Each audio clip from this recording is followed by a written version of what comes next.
It's been a few weeks now since we've got this Divevolk Wi-Fi transmitter to use with my big camera to be able to use my phone as a monitor.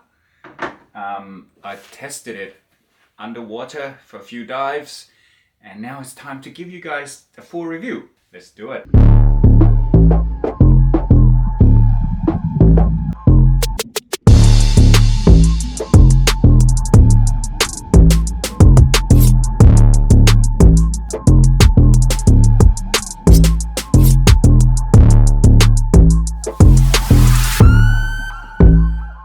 Let me recap why I would like to go with an underwater monitor.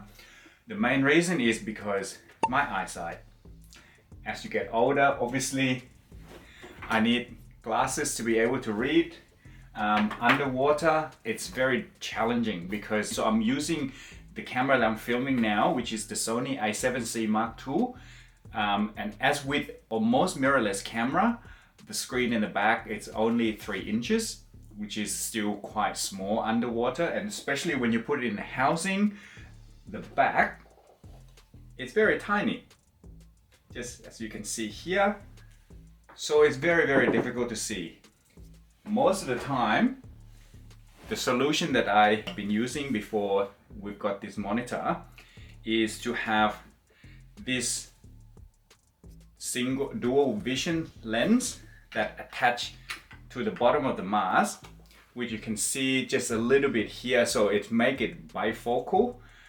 But the challenge is I need to look up in order for my eye to see through that little bifocal part of the lens. So it's very, very difficult because the camera is in front of my face like this, and I need to tilt my head back to be able to see the screen. And imagine in a low angle, so my head's already tilted back and I have to tilt my head to the side in order to tilt my head back. So it's very difficult to film. And for macro videography or photography, that's particularly very, very, very challenging because the camera is really low to the ground, to the sea floor or to the sand. And you know, it could have been a tiny little nudibranch. So I can't really get to the sand, to the bottom. And it's very, very challenging because then I'm basically filming blind. So this is why this could be a game changer. So here it is, the whole rig put together with my phone on top of the camera and use it as a monitor, and the Divevolk transmitter link in the back nicely. It is a little bit fiddly to put it together. I can understand that because Divevolk has to design a system that is flexible enough to be able to fit so many different systems, so many different cameras, so many different housing and tray.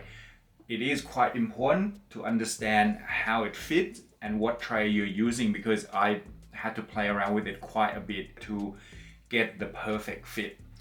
Because the most critical part in all of this is the receiver has to touch the back of your screen in order to absorb the Wi-Fi or Bluetooth signal and transmit it to your phone. Now, the transmitter on the top that sits behind your phone, that's easy. I didn't have any issue attaching that to Divevolk because it's Divevolk transmitter and also Divevolk phone case. But with the back of the camera, it's a little bit fiddly to get all of it to work properly. Because if you have a gap between the transmitter or the receiver and the back of your camera, above water is absolutely fine. The signals still get through, you get minimal lag.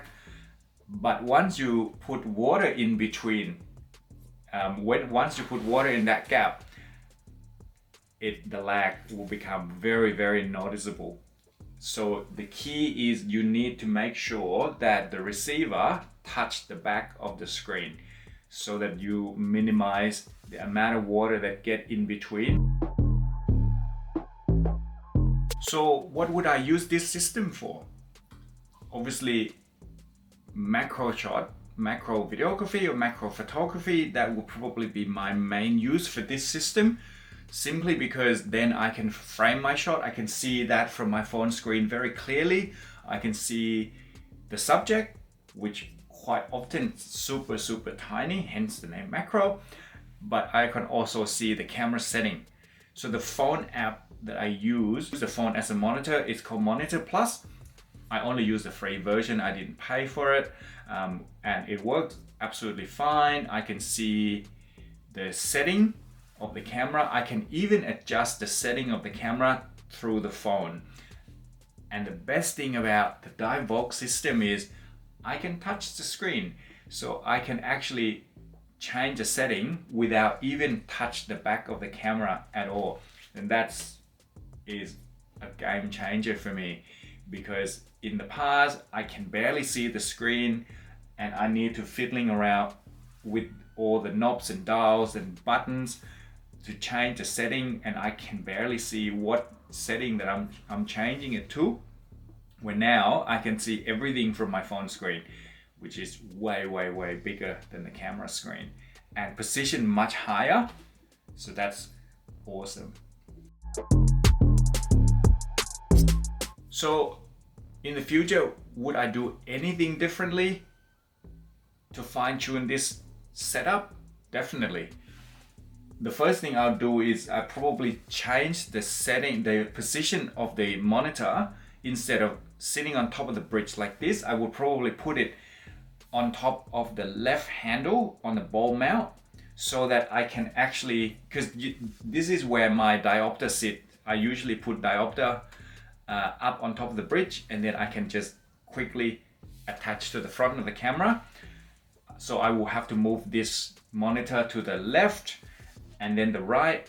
That will be my video light, because usually when I film macro, I only need one light anyway. I don't need both video lights at the same time. And then the other thing I would do is probably get a longer screw at the bottom of the tray, so that it's more flexible and it's easy to put everything together. But that's about it. Otherwise, I'm super happy with this setup. Now I can see. So what are other options out there? Obviously you can go for Ninja 5 monitor with Nauticam housing.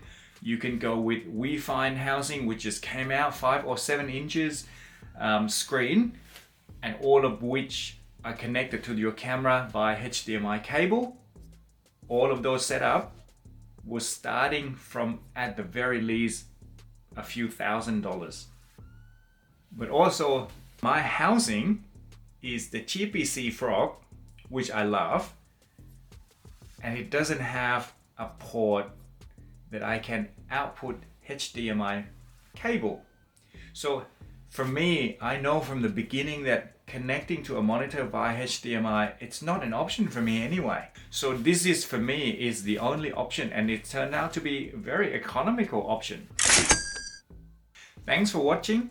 If you have any questions, please drop them in the comment below, and don't forget to hit subscribe for future content that's coming up. And thanks to Divevolk as well for sending me this and make all of this review happen. I really appreciate it. See you in the next video.